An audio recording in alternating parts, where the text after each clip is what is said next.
बालमित्रांनो, मी आज तुम्हाला स्त्री शिक्षणाचे महत्त्व याविषयी काही 4 शब्द सांगणार आहे. ते तुम्ही शांतचित्ताने ऐकून घ्यावे अशी माझी नम्र विनंती. पुस्तकाने माणसाचे मस्तक सुधारते, पुस्तकाने माणसाचे मस्तक सुधारते आणि सुधारलेले मस्तक कोणाचे हस्तांतरण होत नाही, पण कोणापुढे लाचारी नेण्यात मस्तकही होत नाही, पण कोणापुढे लाचारी नेण्यात मस्तकही होत नाही. अशक्य त्या गोष्टी शिक्षणच करू शकते, अशक्य त्या गोष्टी शिक्षणच करू शकते. क्रांतीची मशाल शिक्षणानेच पेटू शकते. मित्रांनो, हे ओळखलं ते माझ्या क्रांतीज्योती सूर्याला. म्हणूनच तर माझा पहिला नमस्कार त्या क्रांतीज्योती सूर्याला, ज्यांनी स्त्री शिक्षणाची मुहूर्तमेढ रोवली. म्हणूनच तर माझी आई, माझी ताई, आत्या, मावशी शाळेत गेल्या, शाळा शिकल्या आणि कुटुंबाला शिक्षित केले.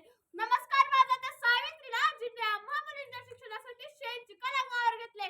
नमस्कार माझा त्या महामानवाला, ज्यांनी सांगितले की शिक्षण हे वाघिणीचे दूध आहे, तो जो पेल तो गुरगुरल्याशिवाय राहत नाही. राणी लक्ष्मीबाई, ताराबाई, अहिल्याबाई, देशाच्या यशस्वीरित्या कारभार पाहणाऱ्या माजी पंतप्रधान इंदिरा गांधी, एवढेच नाही तर आज देशाच्या अत्युच्च पदावर असलेल्या आपल्या देशाच्या राष्ट्रपती द्रौपदी मुर्मू.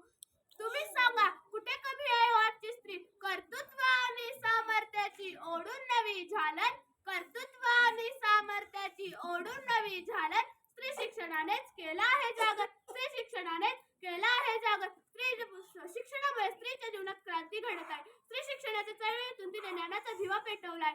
शिक्षणामुळे स्त्रिया पुरुषांच्या खांद्याला खांदा लावून प्रत्येक क्षेत्रात काम करताना दिसतात.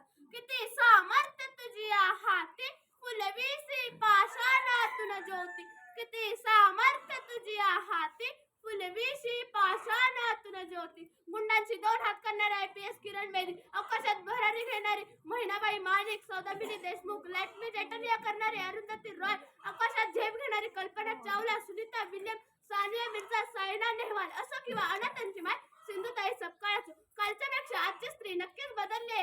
हे केवळ शक्य झाले ते शिक्षणामुळे. महात्मा फुले म्हणतात ना, विद्येविना मती गेली, मती विना नीती गेली, नीती विना गती गेली, गती विना वित्त गेले, वित्त विना शूद्र गचले. एवढे सगळे अनर्थ एकाच अविद्येने केले. म्हणून सर्व समाजाला मी मनापासून सांगू इच्छिते की स्त्रीला शिकवा. नभांगणातील चांद्यामधील चमचमणारे तारका होण्यासाठी तिला साथ द्या ती शिक्षणाची. कारण स्त्री जेव्हा होईल शिक्षित तर कुटुंब राहील सुरक्षित. धरू द्या आस तिला शिक्षणाची, आहे ती सुजाण नागरिक भविष्याची. खुली करा कवाडे शिक्षणाची, घुमू द्या वारे स्त्री मुक्तीची. ही झाली नाण्याची एक बाजू. दुसरी बाजू काय? अहो, तुम्ही तिला जन्माला तर घालता, पण मुलाप्रमाणे समानतेची वागणूक द्यायला मात्र विसरता. मुलाला तुमच्या पुरणपोळी, हिला मात्र भाकरी शिळी. मुलगा तो वंशाचा दिवा, मुलगी ती कार्टीज. तो कितीही शिकत नसला तरी त्याच्या शिक्षणासाठी आटापिटा. ती किती हुशार असली तरी तिचे शिक्षण थांबून बापाच्या खांद्यावरचे ओझे कमी करण्यासाठी लग्नाचा सपाटा. सांगा, कुठला न्याय हो हा? असाच तिने अन्याय सहन करत राहायचं आणि हुंड्यासाठी एक दिवस बळी द्यायचं, असे हे प्रकार अजूनही कमी झालेले नाही. जसे कंपनी तिचे प्रोडक्ट वेंडिंग करते, तसेच स्त्रियांना त्रास देण्याचे प्रकार वेगळे झालेले आहेत. स्त्रियांच्या दुर्गमतेचा फायदा घेणारे विशाल सर्प अजूनही हे समाजात आहेत. थांबवा हा नाश. शपथ आहे तुम्हाला या क्रांतीज्योती सूर्याची, ज्याने प्रथम आपल्या पत्नीला माझ्या सावित्रीला शिक्षित केले आणि त्यांच्या पतीने अखंड स्त्री जातीला शिक्षित करण्याचे कार्य सुरू केले. म्हणूनच तर सर्व स्त्रियांना माझे आव्हान आहे की सर्व समाजातील अन्याय अत्याचाराला बळी पडू नका. सर्व बंधनांच्या बेड्यात जुगारून द्या. अटी 2009 नुसार कलम 21 अंतर्गत शिक्षणावर तुमचा हक्क आहे आणि तो तुम्ही मिळवलाच पाहिजे.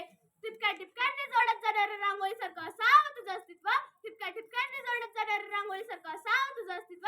कारण तुलाच तुझं समाजात स्थान निश्चित करायचे आहे, जपत तुझं स्त्रीत्व. कारण तुलाच तुझं समाजात स्थान निश्चित करायचे आहे, जपत तुझं स्त्रीत्व. लक्षात ठेव, तू अबला नाहीस तर तू आहेस सबला नारी. म्हणून तुलाच तुझ्या शिक्षणाची आस धरून घ्यायची आहे गगन भरारी. म्हणून तुलाच तुझ्या शिक्षणाची आस धरून घ्यायची आहे गगन भरारी. धन्यवाद.